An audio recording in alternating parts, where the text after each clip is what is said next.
উত্তৰ গুৱাহাটীৰ মধ্যম খণ্ড ফেৰীঘাটত অচিনাক্তৰ মৃতদেহ উদ্ধাৰ। নৰসোঁতত উটি আহিছে মৃতদেহটো। মৃতদেহটো যুৱকৰ বুলি সন্দেহ কৰা হৈছে।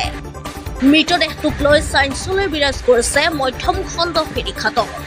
আৰু ইতিমধ্যে ঘটনাস্থলীত উপস্থিত হৈছে উত্তৰ গুৱাহাটী আৰক্ষী।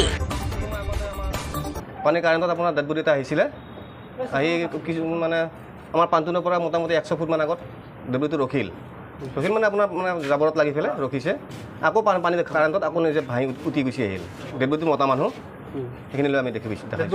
দেখাত কেনেকুৱা বা কি পিন্ধি আছিল? জাঙিয়া এটা পিন্ধি আছে আৰু হাতত ৰাইজনত খাৰু এপাত আছে। উভতি গৈছে নেকি? মৃতদেহটো গৈছে, গোন্ধ বাহিৰ হৈছে, চেণ্ট বাহিৰ হৈছে, ফুলি গৈছে। কিমান দিনমান পুৰণা হ'ব?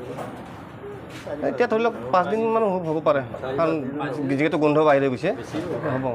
কোনটো ফালৰ পৰা আহিছে? আপোনাৰ আমি তাত লাগি থকা দেখিছোঁ, খালি প্ৰত্যক্ষ কৰিছোঁ। মানে উজাই আহিছে? হয়, উজাই নহয়, ভটিয়াই আহিছে, বস্তু ভটিয়াই আহিছে। সম্ভৱ ইফালে ৰেঙাপুৰা ছাইডৰ পৰা সিফালৰ পৰা ক'ৰবাত আহিছে সম্ভৱ। গতিকে কিমান সময় আগতে দেখিছে আপোনালোকে? এতিয়াৰ পৰা ধৰি লওক আধা ঘণ্টা 20 মিনিট, আধা ঘণ্টা আগত।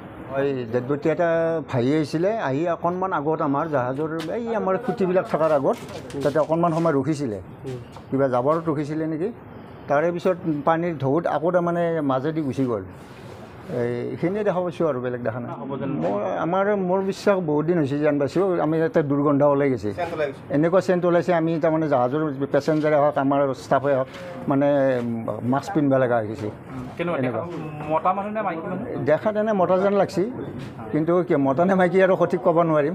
পিন্ধনত কি আছিল মানুহজনৰ? এটা আণ্ডাৰপেণ্ট এটা পিন্ধাই আছে।